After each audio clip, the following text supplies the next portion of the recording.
Hello and welcome. Today I show you how you can easily fix a door when it's doing this.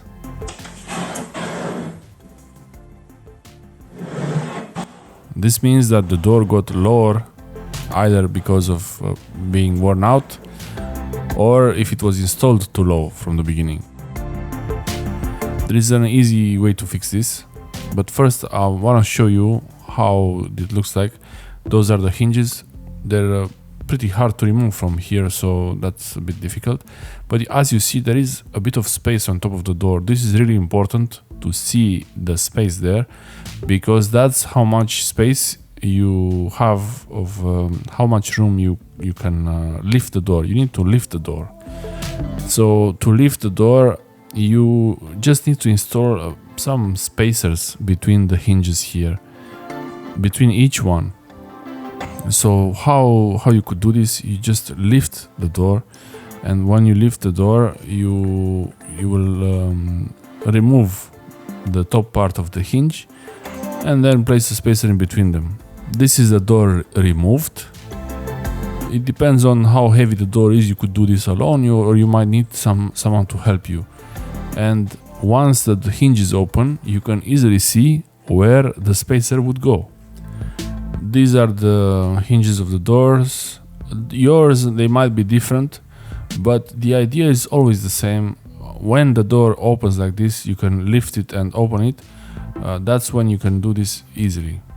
So when you open the door, also the door needs to be open at 90 degrees so it doesn't touch the top of the frame of the door. And what you should do is should measure the inside 9 millimeters there. I'm just measuring it again on the top and the bottom base to make sure that it's really 9 millimeter. For you it might be different, but it's okay. You just have to write down these measurements, the inside, and it's important to also write the outside of the hinge to know how much space you have for the outside. 1.4. That's 14 millimeters. 15, let's call it 15 millimeters. So for me, there's also, as you see, there is a bit of space on the right side of the hinge. So 15, 16, maybe even 17 millimeters, it should be okay.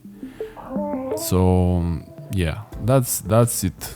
Basically, one door is ready to use, another one needs some work. So when you open the door, it has to be like this at 90 degrees at least, so it can lift this way. Also, there is an easy something you should do. You should also measure the space until the top of the door. Here it might be a bit difficult, but you just have to approximate. It doesn't have to be precise. 3 millimeters, 4 even. So 3 or 4 millimeters, yeah. That's the thickness of the spacer.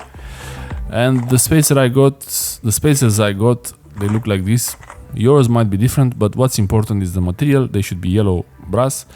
The thickness should not be more than the spacing you measured on the top of the door. And the diameter outside, 16.5, that's pretty decent, pretty good, close to the original. And inside also. Inside should be 9 millimeters or a little bit more. If it's maybe 10, it shouldn't be a big deal. But not more than 9, not less than 9. Yeah, so that's how simple it is. The hardest part of this is to find the spacers and to find the right size of spacer. It's important to get the right size. You might be able to order them online, and I will put links in the description. So check there to find the links if I find a few sizes. Okay, that's the spacer. You install a spacer for each individual hinge that you have on the door. Then either alone or with help of someone, lift the door and carefully align all 3 or more hinges. And this is a bit difficult here. You have to align top and bottom. That's the hardest part. The middle is easy to align. But once you align it, it just slides down and it's ready. That's it.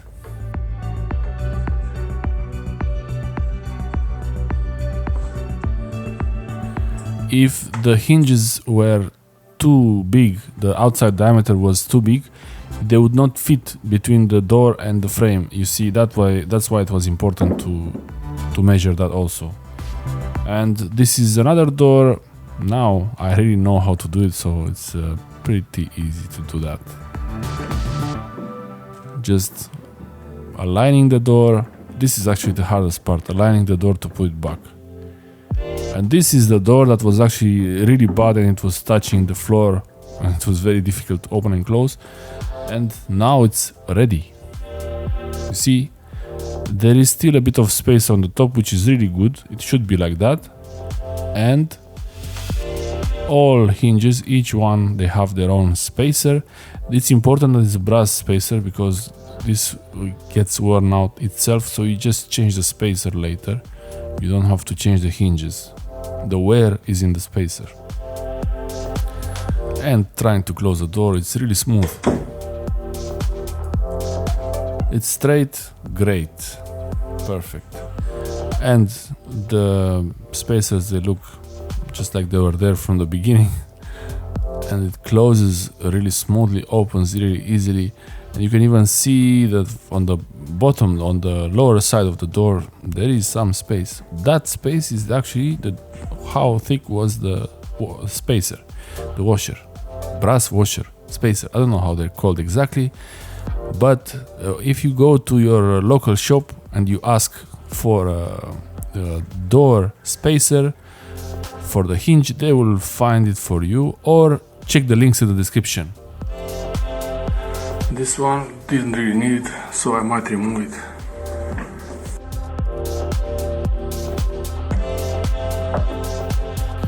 As you see, the second door didn't need it, and it's touching a bit the top, so I did remove it eventually. But yeah, you can install it later if it's too high, or get spacers that are thinner. These are a bit thick. I could use the thinner spacers, but I just removed them eventually. There was no need. This is the video. I hope it helps you, and let me know in the description what kind of hinge you have, and if you fixed it like this. Let me know if you fixed it, and this video, if it was helpful or not. Subscribe, like and share, and I will see you next time. Bye.